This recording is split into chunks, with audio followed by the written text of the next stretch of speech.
Ahmad Khan, he was in direct contact. He was part of the British administration, and so on and so forth.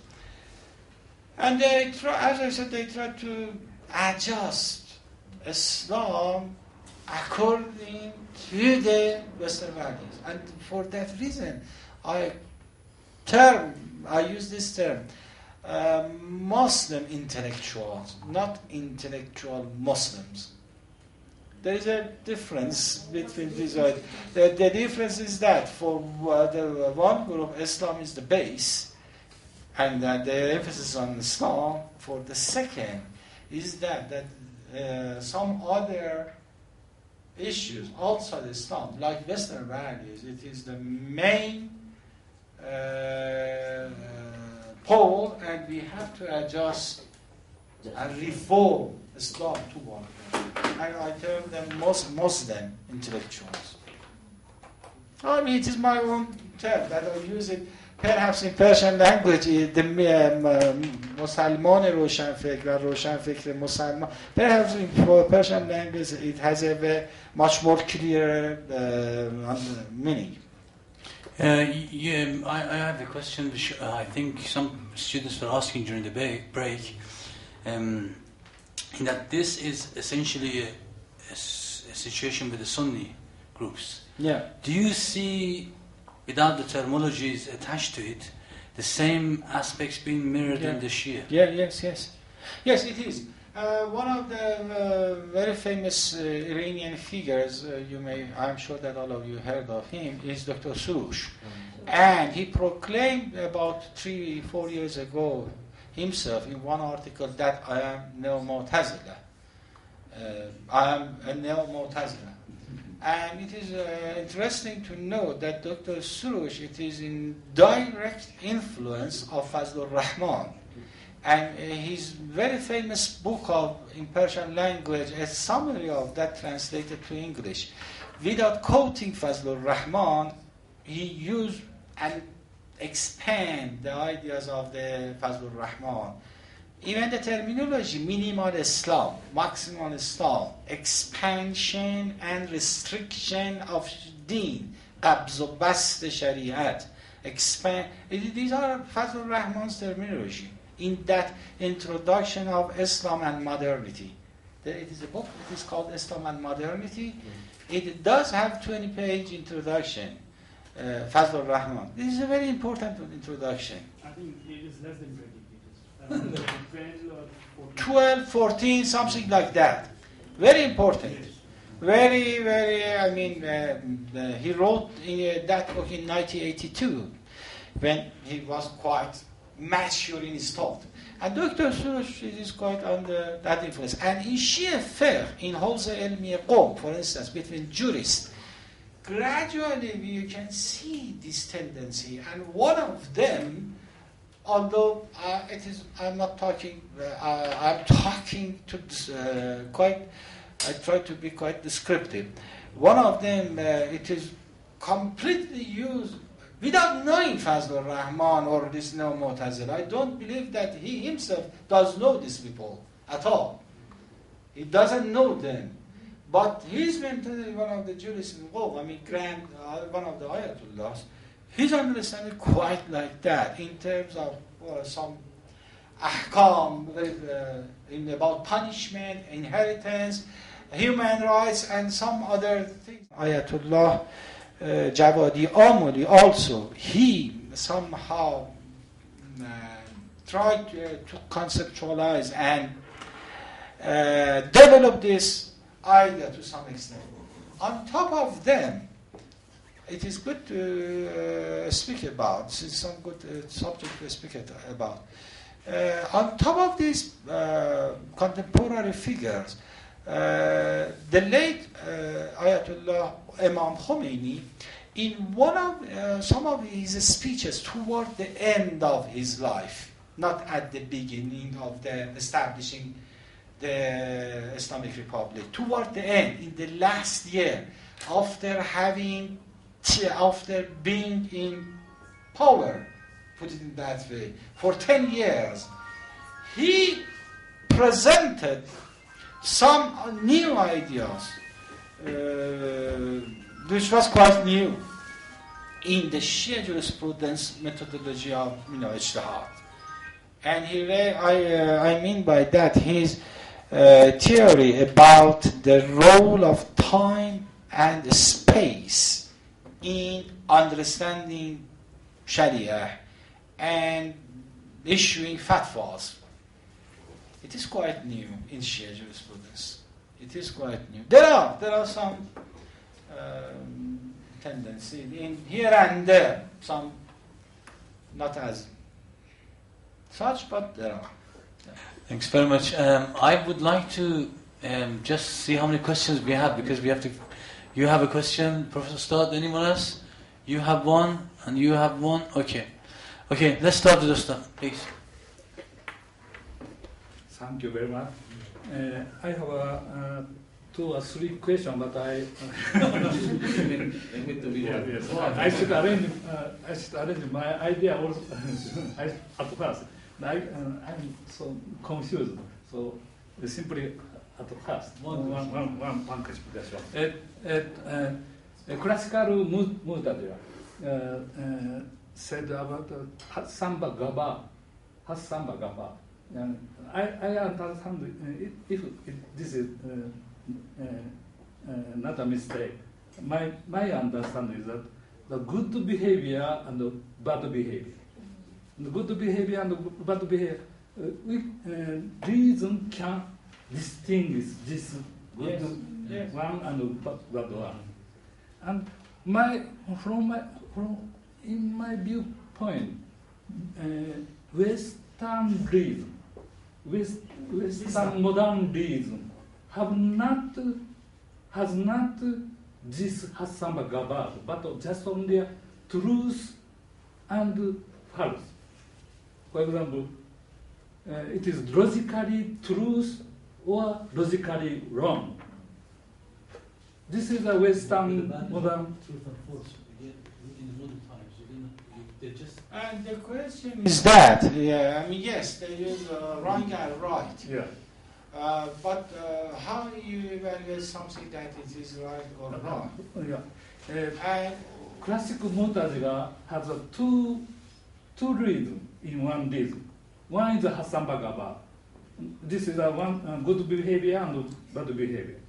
And another one is truth and false. 2 dimensions they have. Yes. But Western modern reason only just one. Not the Hassamba Gaba, but only just the truth and false. Yes. So, in this case of the new neo-Mu'tazila, how is it about this problem, this question? They just only. I think in that respect, they still follow their predecessor.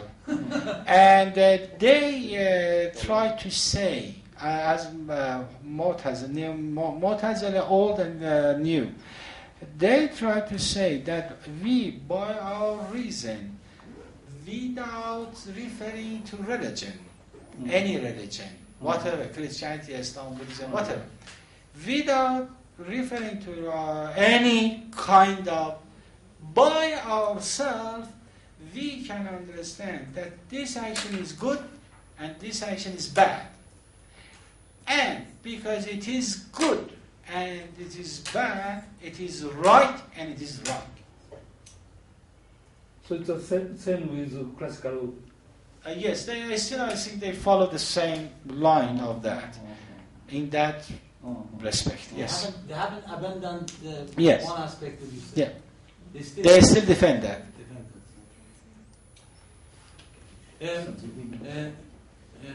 Anesthesia. I have got one small point and then the question. In fact, when we speak about justice according to Mu'tazili point of view and see some similarities with the Shia doctrine, in fact, when we say that the source of justice is just human reason, as Mu'tazili state, we should remember the ayah that those who do not judge according to revelations, those are not just, but maybe according to somebody's reasonable understanding of justice. The justice proposed by Sharia is not justice. For example, in communist framework, the notion of justice is one. In the framework of capitalism, the notion of justice is other. And all the followers of such ideologies think that they rely on their own reason and wisdom. So if we refer to Imams, alayhim salam, and maybe their point of view on ijtihad. So maybe we now we have four, for example, in Sunni Islam we have four madhabs, and it is very much stable. But on that time, for example, Abu Hanifa's methodology was based on the presumption that Quran and Sunnah do not ask all the questions, so he needs to use qiyas.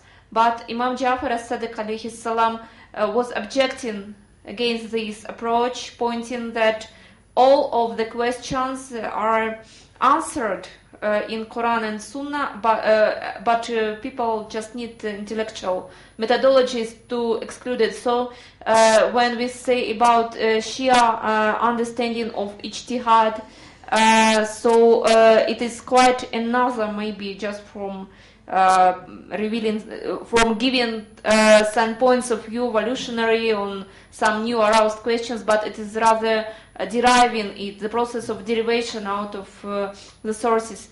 And on this accounts, two small questions. The first question is, isn't neo-Mu'tazilism somehow problematic from Shia point of view? And the second question is, what was the attitude of Imams alayhim salam towards Mu'tazilis, classical Mu'tazilis?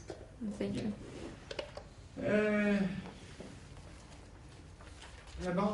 I agree with your point of view that the similarity between terms shouldn't mislead us to understand the one term that has the same meaning in different schools. I tried to explain that even ijtihad for Shia is quite different from the ijtihad of Mu'tazila or in other issues like justice, as you mentioned. For the Shia, human reason can understand, but it is not broadless as it is for the Mu'tazila, and it has its own limitation and borders and it is capacity. And for the no-Mu'tazila, my talk, as I said, I try to be descriptive. I have some criticism about that, and from the Shia point of view, there are some, as a Shias, I'm talking now, there are some good points in them in comparison to the other school of thought between Muslims. They are a bit closer to the understanding of the Shia, but still there are some shortcomings. For instance, this kind of reform that they present, and they try to present a methodology for that, Shia Fuqaha, following Shiite Imams, they are not in favor of that, rather they are against that, quite clearly. And somehow this, there is there are some, weaknesses in their methodology, which if I want to go through the details, it might take much more time. About your second question, the reaction of Imams toward the classical Mu'tazila, yes, of course, Imams at the time that the Mu'tazila in those days, they very powerful Shiite Imams, they very present under torture. And in that way, somehow, they were about that. In Basrian, classical Mu'tazila has two schools. Basrian from the city of Basra in southern Iraq, and Baghdadi school. Baghdadi school of Mu'tazila, they are very much closer to the Shia. They favor Shia Imams, and particularly Imam Ali. And they were called as Mutashayyi'ul Mu'tazila. Mu'tazilites who have a great tendency toward Shiism.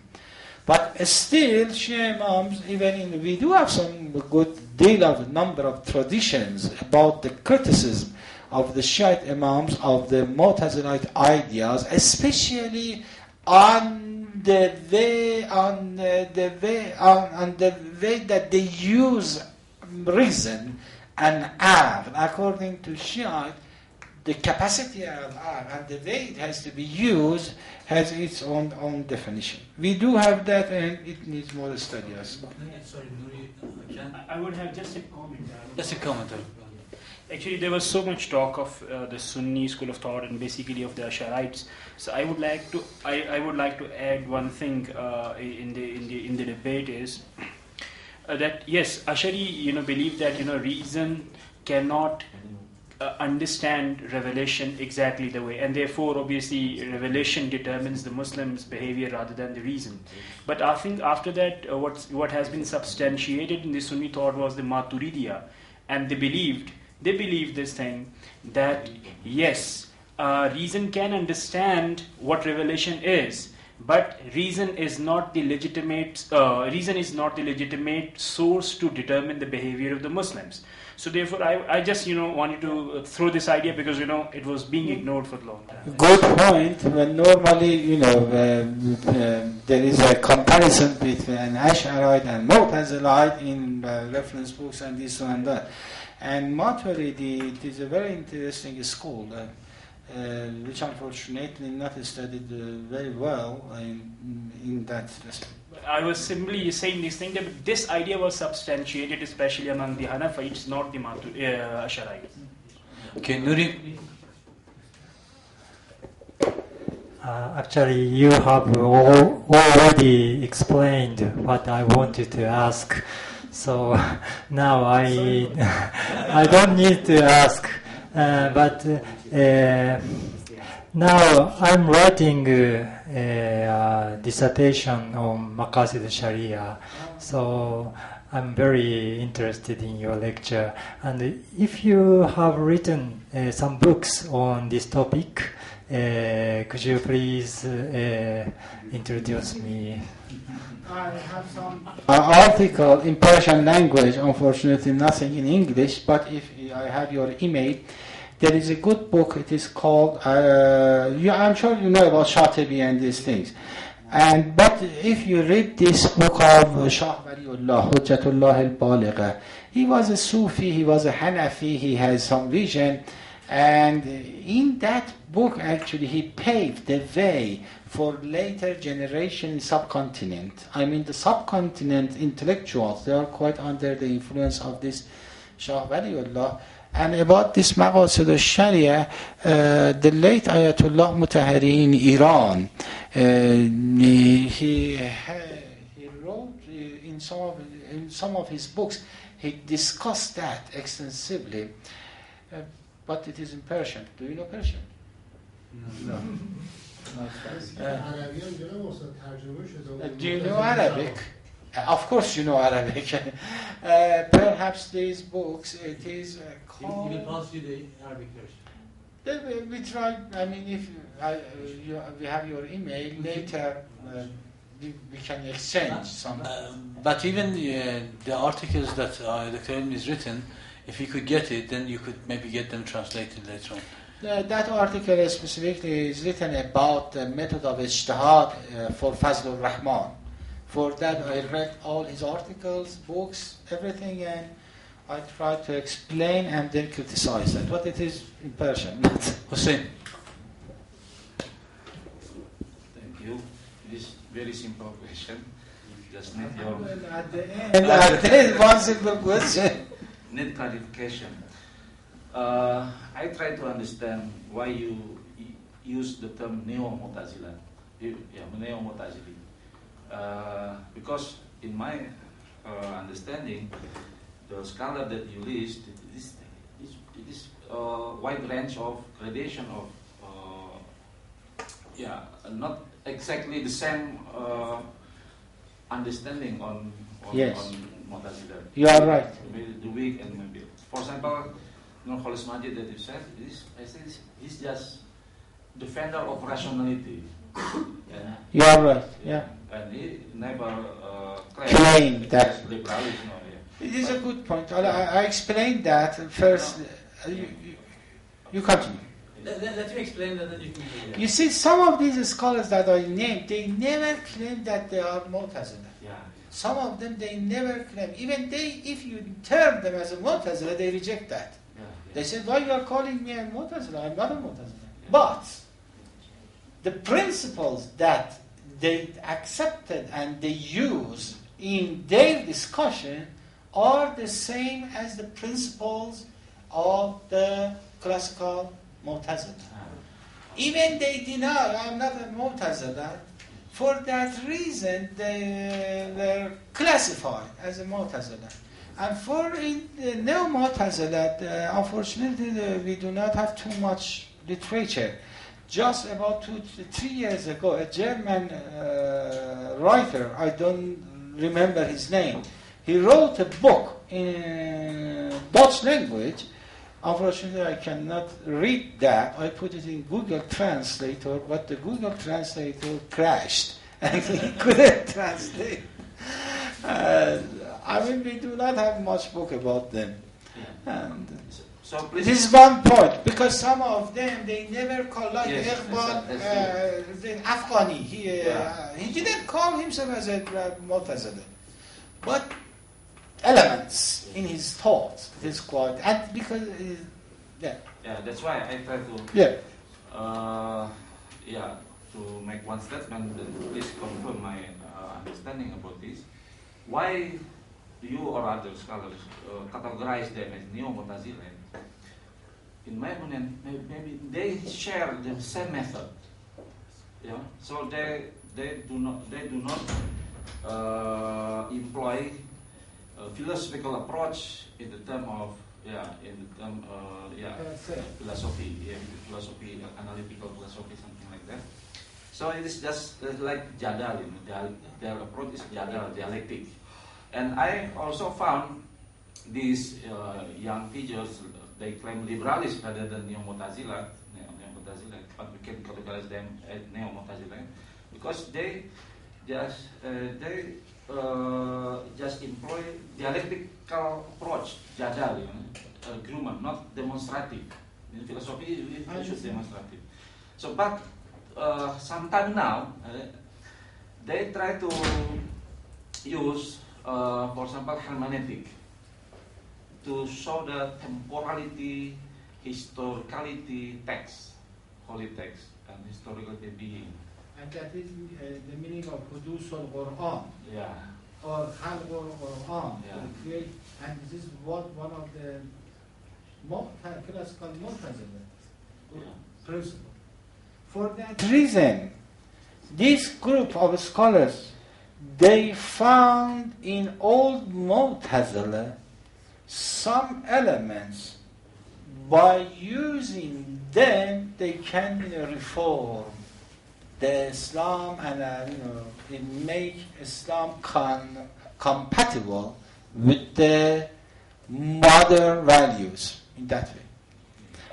And Hudus al-Quran was one of that. For old Mu'tazila, Hudus al-Quran, it was a total theological discussion. For them, it has some, it is a social, it has some social results and social conclusion. So you agree why we still use the term? But this term, generally, these neo-Mu'tazila, this sort of term, it is not part of the Muslim terminology. We don't use like for instance, we don't have inside Islam Islamic philosophy. Westerners, they use Islamic philosophy to define this tradition. But we, inside, we use philosophy or hikmah. We don't use Islamic philosophy. In the last 50 years, 60 years, this term, Islamic philosophy, is coined, used. Not it was used by Western scholars. Then it comes to a translation. It is not by us. No Mu'tazilite is as such. It is part of, if someone who is expert or does know better than me, I have a little information, it is part of the English literature. It comes because they use neo-Kantian, neo-Marxist, neo-what, neo-this. And now when they come to Muslims, they use neo-Mu'tazilites. And they use these terms, for instance, as I said in some references, this if I am not mistaken, in this Egypt and modernism in Egypt, something like that. Charles C. Adams, not this Charles Adams here, who was in McGill, and he's a retired professor now. The one, 8 years ago. He, in his book, if you download that book from archive.org and read that, you can see he used this term, or in English speaking, English writers, they use this term. And we follow that, no more Tazalite. Okay, very much. The last question. Last question from Ustad. Sorry.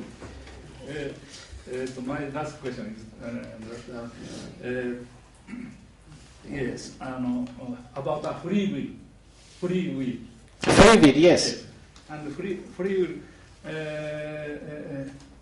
اگر فارسی بهتر فارسی بگو اگر اشعری باشه با فری ویل رو قبول نمیکنه ایشون نمیتونه به گورنمنت against government revolt کنه درسته ولی این یک سال در کشورهای سنت این چیز spring of Arab Spring.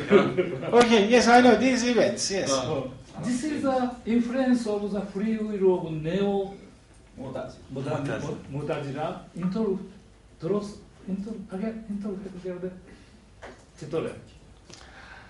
I haven't been in these Arab countries. I cannot I haven't examined them closely. But historically, I am talking. This idea of Jabr or determinism, Qaza, Qadar, these things, before Islam, Arabs, they were as such. They believed nothing in our hand, and we do not have any free will. After Islam and the Prophet ﷺ, he explained the wrongness of this idea. Then Bani Umayyah, they came in power, and because of the political aspect of this theological idea, they promote this theological idea. And as you rightly concluded, if someone believed in Jabr, he couldn't, go against political systems. And Bani Umayyah, they bet on that, and they